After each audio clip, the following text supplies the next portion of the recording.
వచ్చి మాట్లాడారు, నాకు ప్రతిపక్ష హోదా ఇస్తే తప్ప నేను శాసనసభకు రాను, ఈ రాష్ట్రం గురించి మాట్లాడను, ఈ రాష్ట్రంలో సమస్యల గురించి మాట్లాడనని చెప్పినటువంటి రాజకీయ పార్టీ ఒక పార్టీయేనా అని చెప్పి నేను అడుగుతున్నాను. ఈరోజు రాజకీయ పార్టీలన్నీ శాసనసభలోకి వచ్చాయి. తెలుగుదేశం వాళ్ళందరం పశువు కండువాలు వేసుకొని వచ్చాం. జనసేన వాళ్ళు వాళ్ళ పార్టీ కండువాలు వేసుకొని వచ్చారు. బీజేపీ వాళ్ళు వాళ్ళ పార్టీ కండువాలు వేసుకొని వచ్చారు. ఇంకొక రాజకీయ పార్టీ కూడా వాళ్ళు కండువాలు వేసుకొని శాసనసభలోకి వచ్చారు. ఎందుకు కండువాలు వేసుకొని వచ్చారు? రాజ్యాంగంలో రాజకీయ పార్టీ ఎన్నికల్లో ప్రజల తీర్పు, ఎమ్మెల్యేలుగా గెలిచినటువంటి వాళ్ళే శాసనసభకి కండువాలు వేసుకొని వచ్చినటువంటి విషయాన్ని నేను ఒకసారి తెలియజేస్తున్నాను. ఈరోజు రాజ్యాంగంలో ఒక రాష్ట్రానికి ఎవరు ఎక్కువ సన్నాలు సంపాదిస్తే వారు అధికారాన్ని చేపడతారు.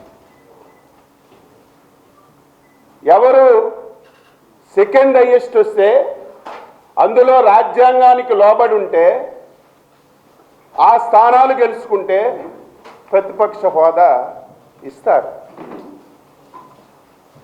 ఈరోజు 11 స్థానాలు గెలిచి రాజ్యాంగంలో అవకాశం లేనటువంటిది, ఈ దేశంలో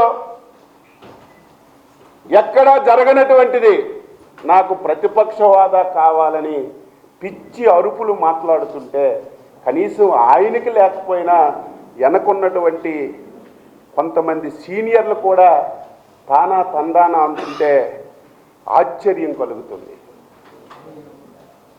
బయటకు వచ్చి నేను ప్రతిపక్ష వాదా నాకు ఇచ్చినంత వరకు నేను శాసనసభకు రానని మాట్లాడుతున్నాను. ఎక్కడొస్తుంది నీకు ప్రతిపక్ష హోదా? ప్రతిపక్ష హోదా అనేది స్పీకర్ అయ్యన్న పాత్రుడు గారు, ముఖ్యమంత్రి చంద్రబాబు నాయుడు గారు ఎవరో ఇచ్చింది కాదు. ప్రతిపక్ష హోదా అయినా అధికార పక్ష హోదా అయినా ఇచ్చింది ప్రజలనే విషయాన్ని నువ్వు గుర్తుపెట్టుకోవాలని చెప్పి తెలియజేస్తున్నాను.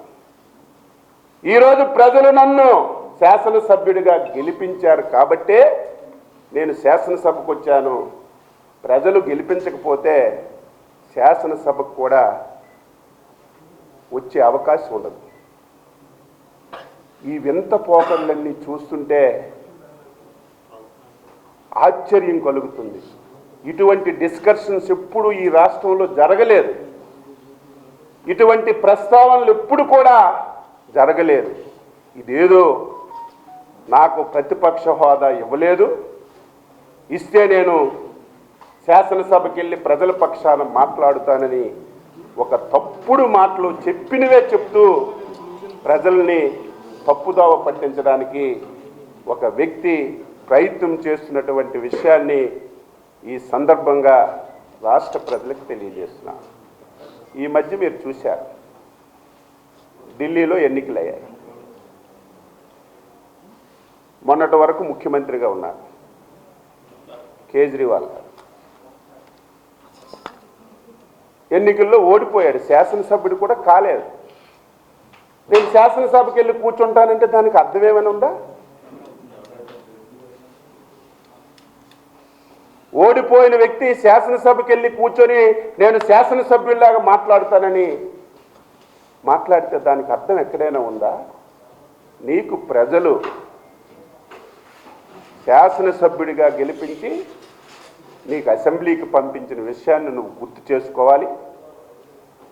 ఈరోజు వాళ్ళు వ్యవహరించినటువంటి తీరు, వాళ్ళు చెప్పినటువంటి తప్పుడు విధానం, లేనటువంటి విషయాన్ని మీరు కూడా అడగాలి కదా. పాత్రికేయులు కూడా అడుగుతున్నాను. ఇప్పుడే ఆ పార్టీ తరఫున ఎవరో ప్రెస్ మీట్ పెట్టుంటారేమో, నేను చూడలేదు. మీరు అడగాలి కదా. ప్రెస్ మీట్ పెట్టినవాడు కూడా ప్రతిపక్ష నాయకుడే ఒక సభలో. ఆయనకి ఎందుకు ఇచ్చాం? అడిగారా? ఆ సభలో మెజారిటీ ఉంది కాబట్టి ప్రతిపక్ష హోదా ఇచ్చాం. ఆ వ్యక్తి కూడా బయటకు వచ్చి మైకుల్లో మాట్లాడుతుంటే మీరెవరూ ప్రశ్నించకపోతే నాకు ఆశ్చర్యం వేస్తుంది. గత శాసనసభలో మీరు చూశారు, ఆ ప్రసంగాలు కూడా మీ దగ్గర ఉంటాయి. చంద్రబాబు నాయుడు గారు నీ దగ్గర నుంచి 4 ఎమ్మెల్యేలను లాగిస్తే నీ హోదా పోద్ది, నీకు మాట్లాడే అవకాశం ఉండదని ఇదే పెద్ద మనిషి మాట్లాడిన మాటలు వీడియోస్ మీ దగ్గర ఉన్నాయి, శాసనసభ రికార్డుల్లో ఉన్నాయి. అంటే అధికారం ఉన్నప్పుడు ఒకటి, అధికారం లేనప్పుడు ఒకటి, చెప్పిన అబద్ధాలే చెప్పుకుంటూ పోతే ప్రజలు నమ్ముతారనుకుంటే ఇది ఒక అవివేకం అని చెప్పి తెలియజేస్తూ, ఆ పార్టీ లేకపోయినా సమావేశాల్లో ఒక బాధ్యతాయుతంగా పనిచేస్తాం. ప్రజల సమస్యలు మా శాసనసభ్యులు లేవనెత్తారు. ప్రభుత్వం ప్రతిదానికి ఆన్సర్ చేసి ఈ రాష్ట్ర ప్రజలకి స్పష్టంగా ఈ ప్రభుత్వం చేసిన కార్యక్రమాలన్నీ చెప్పడానికి శాసనసభ వేదికను వాడుకుంటామని ఈ సందర్భంగా తెలియజేస్తూ, ఇది ప్రజలు అసహించుకుంటున్నారు. ఈరోజు వాళ్ళు మాట్లాడినటువంటి మాటలు చూస్తే పిచ్చెక్కిందా, మెంటల్ అయిపోయారా? ఈ దేశంలో ఎక్కడా లేదు ఇటువంటి వాదనే కాదు, ఇటువంటి ప్రతిపాదన ఎక్కడా లేదు. ఎలాగిస్తారు? ఇంకా 4 రోజులు పోతే నాకు ముఖ్యమంత్రి ఇస్తేనే నేను శాసనసభకు వస్తానని మాట్లాడిన ఆశ్చర్యపోవక్కర్లే. ఆ వ్యవహారం అలా ఉంది, ఆ మాటల తీరు అలా ఉంది. ఇది ప్రజలు గమనించమని చెప్పి కోరుతున్నాను. ఇది కేవలం అటెండెన్స్ గురించి వచ్చారు. 10 నిమిషాల్లో బయటికి వెళ్ళిపోయారు, సంతకం పెట్టారు, లోపలికి వచ్చారు, 10 నిమిషాల్లో వెళ్ళిపోయారు. ఎవరైనా అడుగుతారు కదా మీలాగా ఎందుకు వెళ్ళిపోయారంటే ఏదో ఒకటి చెప్పాలి. ఏదో ఒకటి చెప్పాలంటే ప్రభుత్వం ఇది చేయలేదు, చేస్తే బాగుందని చెప్పి బయటకు వస్తే హర్షం ఉండేది. లేకపోతే 8 మాసాల్లో ప్రభుత్వం ఇది చెప్పింది చేయలేదని చెప్తే హర్షం ఉండేది. నాకు ప్రతిపక్ష హోదా ఇవ్వలేదు నాకు, కాబట్టే నేను బయటికి వెళ్ళిపోతానని సిగ్గుమాలిన మాటలు మాట్లాడి వెళ్ళిపోవడానికి అనేది ప్రతి ఒక్కరు అసహించుకుంటున్నారు. ఎవరు వచ్చినా పోరాటం ఏం చూసాం కదా మొన్న శాసనసభలో, మీరు కూడా రేపు చూస్తారు కదా. పోరాటాలు చేయడానికి ఇదేంటి యుద్ధం కాదు, ఇది ప్రతిపక్ష హోదా ఉంటే ప్రతిపక్ష సభ్యులుగా వచ్చి ప్రజల సమస్యలు ఏవని చెప్తే మేము అధికార పక్షంగా స్పష్టంగా ఇదేదో ఈ పార్టీకో ఈ వ్యక్తులకు కాదు, రాష్ట్ర ప్రజలకి సమాధానం చెప్తాం, స్పష్టంగా చెప్తాం. దాని గురించి ఎప్పుడు మేము ఆలోచించడం లేదు. రేపు ఏది అడిగినా సరే, ఏ ఇష్యూ లేవనెత్తినా సరే స్పష్టంగా చెప్తాం. మాట్లాడితే మిర్చి అన్నారు ఈవేళ కూడా.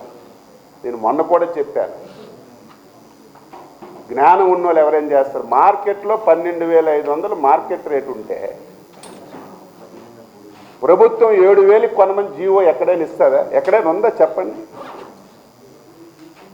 వాళ్ళు కూడా మిర్చి గురించి ప్రభుత్వం గురించి మాట్లాడుతున్నారు. ఆశ్చర్యం వేస్తుంది. అంటే ఆ జీవో కూడా మనం చూపించాను, ఎక్కడైనా ఉందా? ఈరోజు 10,500 మిర్చి తగ్గిపోతుందని చెప్పి కొంతమంది అంటే మేము మార్కెట్ వాల్యూ ఫిక్స్ చేయడానికే తర్జన పడ్డాం. అలాంటిది కనీస పరిజ్ఞానం లేకుండా మార్కెట్లో 12,500 రేటు ఉంటే 7,000 కొనండి అని జీవో ఇస్తే ఈరోజు మళ్ళీ మిర్చి గురించి, మిర్చి రేట్ల గురించి మాట్లాడుతుంటే అపహాస్యం వేస్తుంది. ప్రజాస్వామ్య దేశం ఒక పటిష్టమైనటువంటి బాబాసాహెబ్ అంబేద్కర్ గారు రచించినటువంటి రాజ్యాంగంలో మనం నడుచుకుంటున్నాం. అదేదో ఈరోజు నిన్నో మొన్నో కాదు, దేశానికి స్వాతంత్రం వచ్చినప్పటి నుంచి దేశంలో కానీ రాష్ట్రంలో కానీ ఏ రాజకీయ పార్టీలైనా రాజ్యాంగానికి లోబడి నడుచుకుంటున్నటువంటి విషయం కూడా ఈ సందర్భంగా రాష్ట్ర ప్రజలకు తెలియజేస్తున్నాను. ఇటువంటి తరుణంలో ఒక రాజకీయ పార్టీ, అవినీతి మీద పుట్టిన పార్టీ, అబద్ధాల పుట్టల్లో నుంచి పుట్టిన పార్టీ నోరు విప్పితే అబద్ధం చెప్పడం, అవాస్తవం చెప్పడం, ప్రజలకి మభ్యపెట్టడం అలవాటైపోయింది. 2019, 24 ఒక పేపరు, ఒక టీవీ ఉందని, శాసనసభ వేదికగా దొరికిందని చెప్పిన అబద్ధాలే చెప్పి రాష్ట్ర ప్రజలకి నమ్మించాలని ప్రయత్నం చేస్తే మొన్న జరిగినటువంటి ఎన్నికల్లో ఏ విధమైనటువంటి తీర్పు ఇచ్చారో గమనంలో కూడా తీసుకోకుండా, కనీసం మొన్న ఓటమిని ఒక పరిగణలో కూడా తీసుకుండా అదే అబద్ధాలు, అదే అవాస్తవాలు ప్రతిరోజు చెప్పుకుంటూ పోతే, ప్రతిరోజు నా టీవీలో పేపర్లో ప్రచురించుకుంటూ పోతే ప్రజలు నమ్ముతారని భ్రమలో ఉన్నటువంటి రాజకీయ పార్టీ నాయకులు ఉండడం దురదృష్టం అని చెప్పి సందర్భంగా తెలియజేస్తున్నాను. ఈరోజు శాసనసభకు వచ్చింది ఆ రాజకీయ పార్టీ, ఏదో ప్రజా సమస్యల గురించి మాట్లాడుతారేమో, ఒకవేళ నిరసన తెలియచేయాలంటే ఏదైనా ఒక ప్రజా సమస్య మీద శాసనసభ దృష్టికి తీసుకొస్తారేమో అని నేనైతే చూశాను. కానీ మళ్ళీ అక్కడ కూడా స్వార్థం, రాష్ట్రం గురించి కానీ 5,18,00,000 ప్రజల గురించి కానీ కనీసం ప్రస్తావించకుండా